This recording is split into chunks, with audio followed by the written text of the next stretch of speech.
వాళ్ళకి పవర్ ఉన్నదాన్ని వాళ్ళు ఎక్సర్సైజ్ అయితే చేయొచ్చు, చేయకూడదు అని సేమ్ లేదు. అయితే చేయకూడదు అని ఉన్నదిగా ఒక 2 రోజులు ఆగుంటే చెయ్యకూడదు అని కూడా అల్లు అర్జున్ ఉన్న పడంగా ఏమన్నా స్పెషల్ ఫ్లైట్ వేసుకుని దుబాయ్ నేను అక్కడికి వస్తున్నాను. చెయ్యకూడదు అనే దానికి లేదు, ఎందుకంటే అది వాళ్ళ ప్రెరగేటివ్ పవర్ కాబట్టి. అలా ఒకవేళ చేస్తే అలా పెండింగ్ ఉన్న అప్లికేషన్ లో ఇంటరిమ్ మెజర్స్ అయితే తీసుకునే అవకాశాలు వీళ్ళకు ఉంటాయి, అంటే తాత్కాలికంగా రిలీఫ్ తీసుకునే అవకాశాలు అయితే వీళ్ళకు ఉంటాయి. కానీ పోలీస్ వాళ్ళకి కంప్లీట్ గా మీరు చేయకండి, ఎందుకు చేశారు ఏంటని అడిగే రైట్, క్వశ్చన్ చేసే రైట్ ఎవరికి లేదు. ఫస్ట్ ఆయన అదేం అనలేదు, ఆయన హైకోర్టుకి వెళ్ళారు, ఆయన చట్టపరంగా వెళ్ళారు. హైకోర్టులో కూడా హైకోర్టు ఎప్పుడు కూడా చూసిన తర్వాత గ్రావిటీని బేస్ చేసుకొని పోలీస్ వాళ్ళకి డైరెక్ట్ చేస్తుంది, అంతేగాని పోలీస్ యొక్క డ్యూటీని మీరు చెయ్యొద్దు అని చెప్పి ఎప్పుడు చెప్పదు. హైకోర్టు అలా చెప్తుంది, చెప్పాలని కూడా అంటున్నా నేను. బట్ ఏంటంటే హైకోర్టు దగ్గర ఉన్నప్పుడు పోలీసులు కొంత సంయమనం పాటించుంటే పోయేది కదా. అండ్ ఇంకోటి వెరీ బేసిక్ రెస్పాన్సిబిలిటీ వాళ్ళ రెస్పాన్సిబిలిటీ నుంచి పక్కకి తప్పుకొని ఇవాళ బాధ్యులుగా సంజయ్ థియేటర్ ని లేకపోతే అల్లు అర్జున్ ని చేయడం, అది వాళ్ళ రెస్పాన్సిబిలిటీ ఉంది అని చెప్పి ఎవరు క్వశ్చన్ చేయాలి? అల్లు అర్జున్ కానీ సంధ్య థియేటర్ కానీ వాళ్ళ మీద కేసేయాలి. వేసారా ఇప్పుడు దాకా?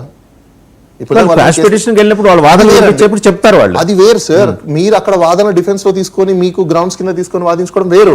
మీరు వాళ్ళ రెస్పాన్సిబిలిటీ గురించి మీరు ఎవరైనా క్వశ్చన్ చేశారా?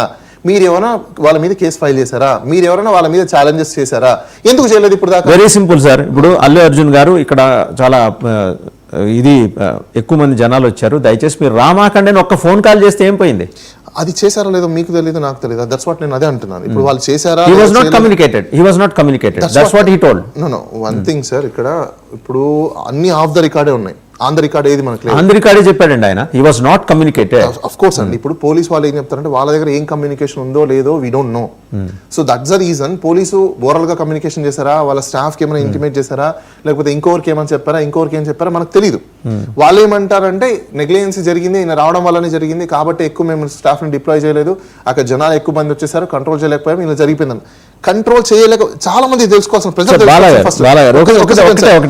ఫస్ట్ ఒకటి తెలుసుకోవాల్సింది ఏంటంటే, మనము ట్రాఫిక్ కానీ లా అండ్ ఆర్డర్ కానీ పెట్టుకునేది దేనికోసం అంటే వాళ్ళు మేము చేయలేకపోయామని చేతులు ఎత్తడం కోసం కాదు, వాళ్ళు ఉండేది చేయడం కోసం, చేసి మనకు ఆ ఫెసిలిటీస్ ఇవ్వడం కోసం, ఆ సర్వీస్ ఇవ్వడం కోసము. మేము చేయలేకపోయామంటే ఇట్స్ నెగ్లిజెన్సీ. నెగ్లిజెన్సీ ఎప్పుడైతే వస్తుందో ఆ నెగ్లిజెన్సీ కింద ఇమీడియట్ గా వాళ్ళ మీద యాక్షన్ తీసుకోవాలి. ఎందుకు డిసిప్లిన్ యాక్షన్స్ ఇప్పటిదాకా తీసుకోవట్లేదు? నా ప్రశ్న ఒకటి ఏంటంటే, ఓకే సంధ్య థియేటర్ గురించి, హైదరాబాద్ టోపోగ్రఫీ గురించి నాకన్నా మీకు బాగా తెలుసు. You been here since a long time. Sandhya థియేటర్కి హీరోలు హీరోయిన్లు రావటం ఇవాళ కొత్త కాదు. కరెక్ట్. ఎన్టీఆర్ దగ్గర నుంచి మనం చూస్తుంటే మన పెద్దవాళ్ళు చెప్తారు, ఎన్టీఆర్ దగ్గర నుంచి వస్తూనే ఉన్నారు. సో అక్కడ జనాలు రావటం, ఆ రద్దీ, ఇవన్నీ పోలీసుకు తెలుసు. ఇవాళ హఠాత్తుగా అల్లు అర్జున్ కారణంగానే అక్కడికి 1,00,000 మంది జనాలు వచ్చేసారని పోలీసు చెప్పడానికి అవకాశం లేదు.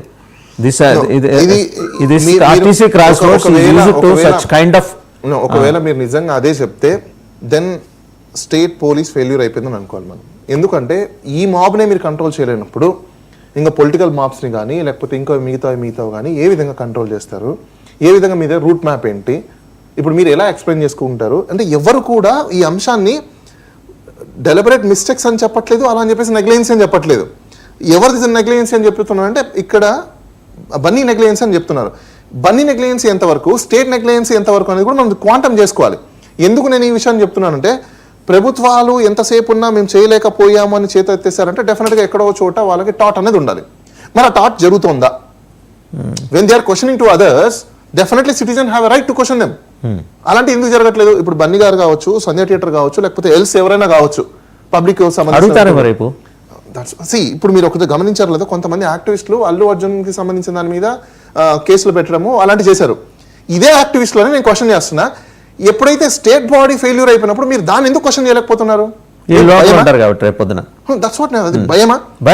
ఎవరైనా కానీ తప్పులు చేసినప్పుడు డెఫినెట్ గా తప్పులు చేసిన వాళ్ళు. అల్లు అర్జున్ ఏం మాట్లాడు కదా వీళ్ళు క్వశ్చన్ చేసిన, పోలీస్ ఏమో ఎవరికి మనం క్వశ్చన్ చేసింది వాళ్ళ యాంటెసిడెంట్స్ వెరిఫై చేసి రేపు ఏదో కేసులో లోపల మూసేస్తారని భయాలు ఉంటాయి. ఏం చేస్తారు? ఎన్ని రోజులు మూసేస్తారు?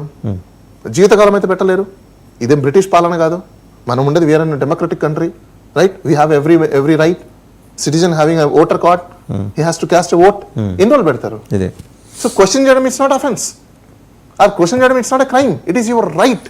ఫైనల్ వర్డ్ చెప్పండి యాజ్ అన్ అడ్వకేట్ అండ్ ఇటువంటి కేసుల్ని మీరు లోగడ పరిశీలించిన వారుగా కూడా కొన్ని మీరు అది అడ్రస్ చేసిన వారిగా కూడా మీకు కొంత అవగాహన ఉంటుంది. ఇప్పుడు వీళ్ళు పెట్టిన ఈ మోడ్ ఆఫ్ కేసులు ఆ సెక్షన్లు, అలాగే మాబ్ని కంట్రోల్ చేసే విషయంలో పోలీస్ ఫెయిల్యూర్, రేపు కోర్టు అది tell you one thing, end of the day social సొసైటీలో మాబ్ కి సంబంధించింది కానీ క్రౌడ్ కి సంబంధించింది కానీ లా అండ్ ఆర్డర్ లేకపోతే కన్సర్న్ ఏజెన్సీస్ వాళ్ళదే రెస్పాన్సిబిలిటీ ఉంటుంది. ఇండివిజువల్ వ్యక్తి వచ్చేసినంత మాత్రమే it's your duty 24/7 we are paying for that only, right? So they will be questioned definitely. Yeah, definitely. రేపు కోర్ట్ ఆఫ్ లాలో మీరో నేనో లేకపోతే ఎల్లయ్యో పుల్లయ్యో వస్తున్నాడు of course. కోర్టుకి మీరు మిమ్మల్ని ఒక రకంగాను అవతల వాళ్ళని ఇంకో రకంగాను చూసే పద్ధతి కాదు, అందరినీ సమంగానే చూస్తుంది. Yes, yes. సో కోర్టు అడగచ్చు రేపు పొద్దున పోలీసుల్ని, దెర్ ఇస్ అ పాసిబిలిటీ అని అనుకుంటున్నాను నేను. అడగచ్చు అంటే సార్ ఆ సందర్భం వచ్చినప్పుడు దానికి సంబంధించి క్వశ్చన్ చేసినప్పుడు ఎస్ డెఫినెట్లీ అడిగే అవకాశాలు అయితే ఉంటాయి.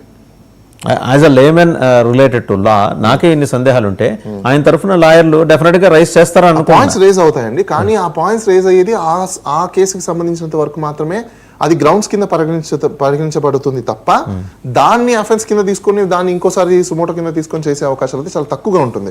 ఒకవేళ అట్లా యాక్షన్ తీసుకోవాలంటే ఖచ్చితంగా వీళ్ళు ప్రిన్సిపల్ సెక్రటరీ హోమ్ కి కావచ్చు, డీజీపీ గారికి కావచ్చు, కన్సర్న్ సంబంధించిన అథారిటీస్ కి దీని మీద యాక్షన్ తీసుకోమని చెప్పేసి అని కంప్లైంట్ చేస్తే వాళ్ళు ఏం యాక్షన్ తీసుకున్నారని రిపోర్ట్ చెప్తారు. దెన్ దాని ద్వారా హైకోర్టుకు వెళ్ళి వీళ్ళు మళ్ళీ దాన్ని ఛాలెంజ్ చేసుకోవాల్సిన అవకాశాలు కూడా ఉంటాయి. కాబట్టి అప్పుడు కోర్టు నుంచి మనకు ఒక డైరెక్షన్స్ అనేది వస్తుంది. అంటిల్ అన్లెస్ సొసైటీ మీద స్టేట్ రెస్పాన్సిబిలిటీ ఏంటి అనేది ప్రాపర్ గా ప్రజలకు తెలియనంత వరకు మాత్రం ఇలాంటివి జరిగినప్పుడు అంతా ప్రతి చోట మనం చూసాం. ఆంధ్రప్రదేశ్ లో కూడా ఇలాంటివి ఎన్ని జరిగినా కూడా వాళ్ళ మీద ఇప్పుడు దాకా ఎందుకు కేసు పెట్టలేదు, గుంటూరులో 8 మంది, గుంటూరులో 3 ఆయన చెప్తున్నాడు కదా.